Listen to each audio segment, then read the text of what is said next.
Shalom Bapak Ibu yang dikasihi Kristus. Pagi hari ini kembali kita berjumpa,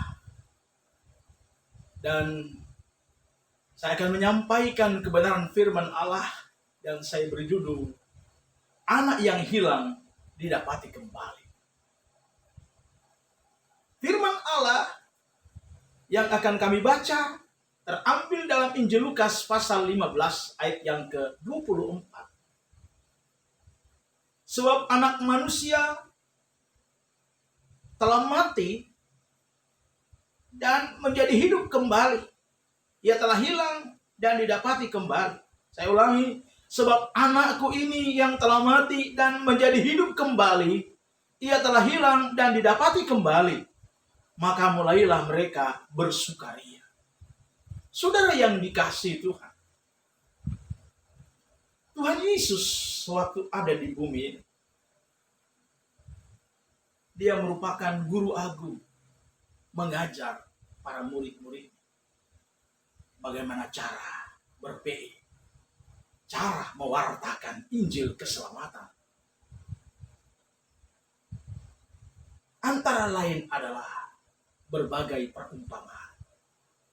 Dan perumpamaan ini dalam Injil Lukas pasal 15 ini, ayat yang ke-11 sampai ayat yang ke-24, adalah perumpamaan tentang anak yang hilang.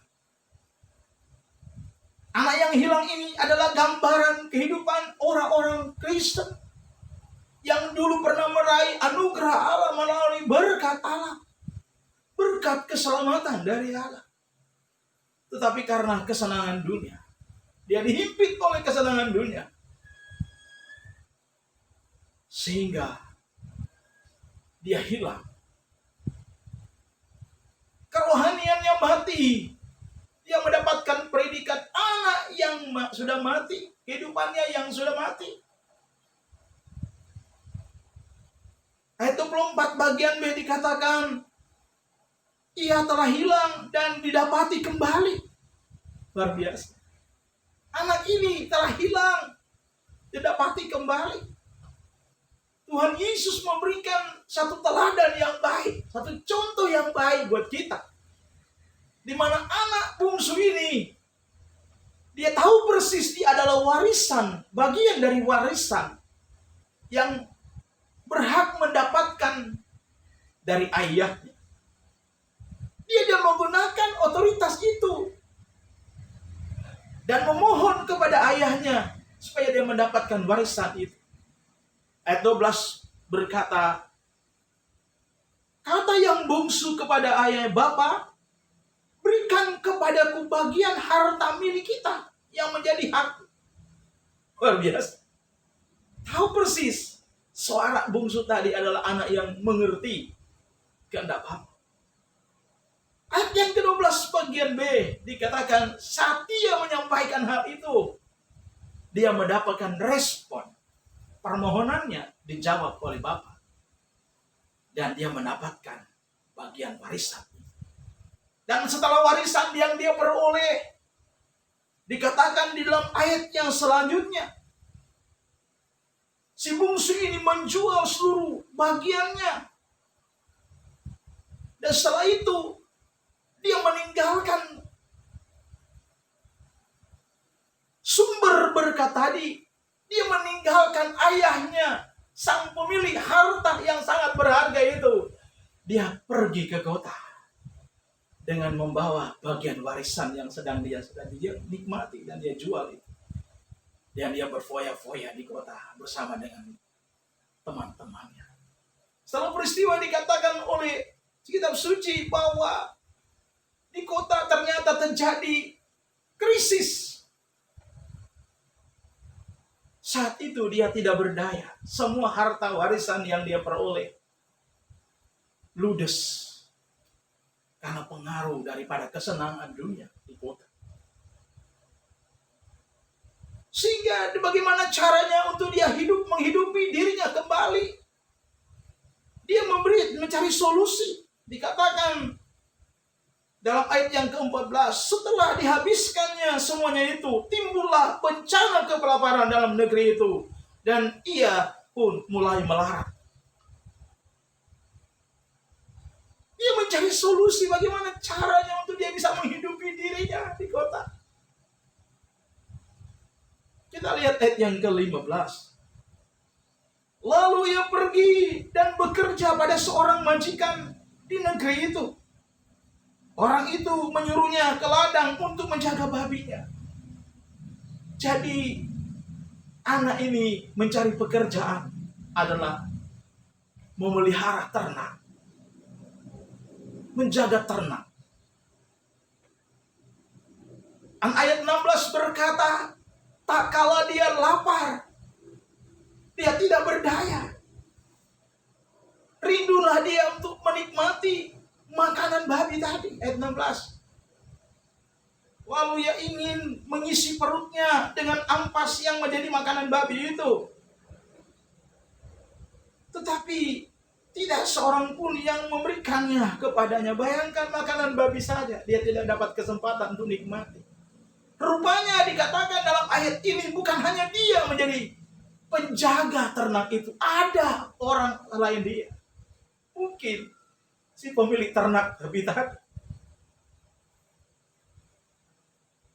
Ada pelajaran berharga buat kita. Kalau kita sudah pernah menerima anugerah keselamatan dari Bapa kekal itu, jangan coba mengambil keputusan untuk jalan sendiri. Saudara, pelajaran berharga ini merupakan pelajaran yang sangat penting dalam kehidupan kita sebagai pempercaya kepada Tuhan Yesus Kristus. Dalam ayatnya yang ke-17 dikatakan, lalu ia menyadari keadaannya. Katanya, betapa banyaknya orang upahan Bapakku yang berlimpah-limpah makanannya, tetapi aku di sini mati kelaparan. Syukur kepada Tuhan.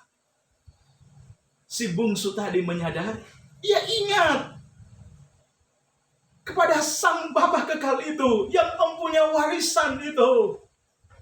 Dia kembali bangkit dari keterpurukan. Ia keluar dari keterpurukan.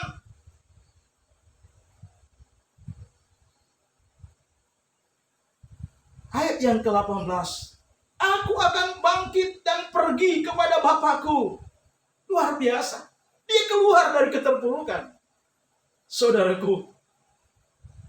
Dan ayat 19, dia berkata apa? Aku tidak layak lagi disebut anak Bapa.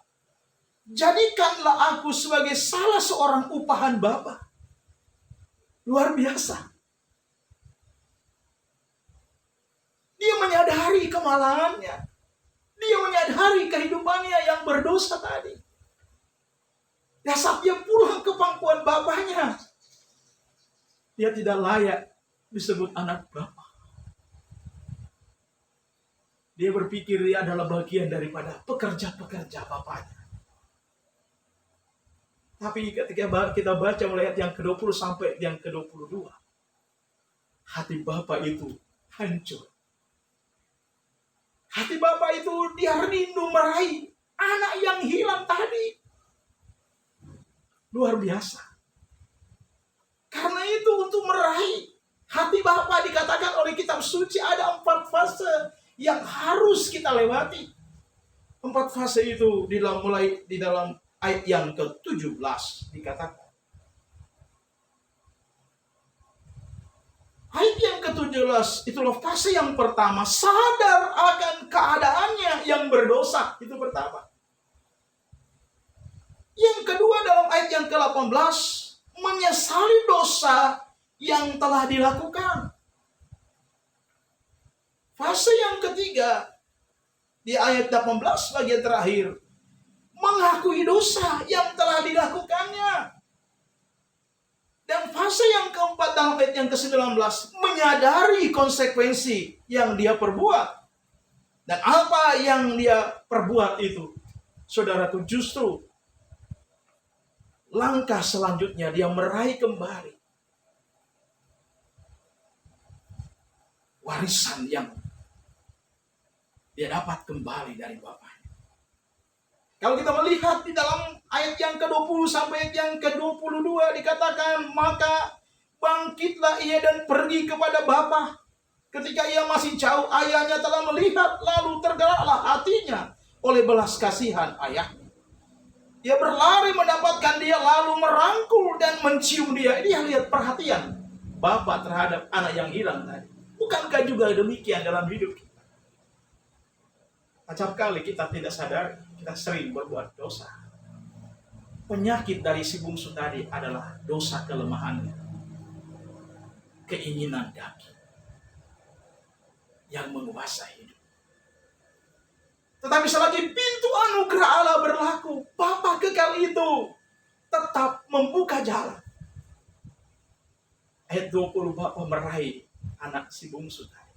Karena 4 fase. Dia ada pengakuan kesalahannya di hadapan Bapa. Luar biasa.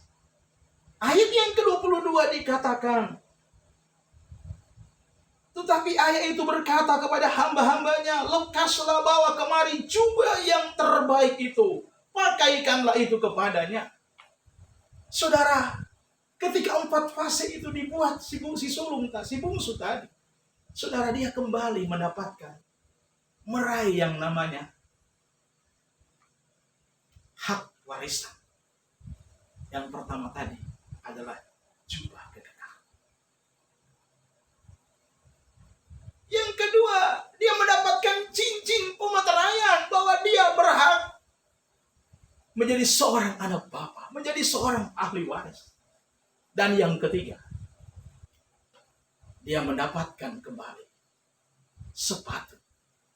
Sepatu adalah gambaran tentang keberadaan hidupnya. Dia tetap berkreatif, menjalani hidup sesuai dengan panggilan Bapa, memenangkan orang-orang berdosa, baik dalam keluarga maupun di dalam lingkungan yang lebih luas lagi, menyampaikan kabar baik kepada orang-orang yang berdosa, sehingga banyak orang berdosa yang diselamatkan oleh Tuhan Yesus Kristus. Demikianlah firman Allah yang saya bagikan bagi Bapak Ibu Saudara yang dikasihi Tuhan pada pagi hari. Mari kita tunduk kepala, kita berdoa. Bapa Surgawi, dalam nama Tuhan Yesus Kristus, kami bersyukur kami mendapatkan pelajaran yang sangat berharga pada pagi hari tentang si bungsu, di mana saat dia menggunakan otoritasnya, dia mendapatkan warisan. Tapi sangat disayangkan, dia menggunakan warisan itu dengan perkara-perkara lahir, sehingga dia kehilangan warisan itu.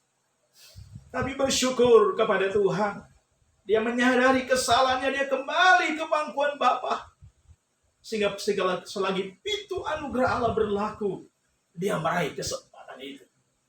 Kami sangat bersyukur, Bapa. Kami pun tidak luput dari segala kealpaan, segala kesalahan, segala dosa di hadapan Allah. Karena itu Bapa, kami bersyukur. Kami mendapatkan rahasia Allah melalui 4 fase. Pengakuan dosa, menyesali kesalahan, meninggalkan dosa, dan komitmen untuk mengikut Tuhan. Seberapa lama Tuhan kehendaki kami hidup dalam dunia, tetap setia hingga garis akhir. Inilah doa dan sembahyang kami, meteraikan Bapa kebenaran firman Allah dalam hati kami, umat-umat Allah yang sudah mendengar firman dan nasihat Tuhan pada pagi hari.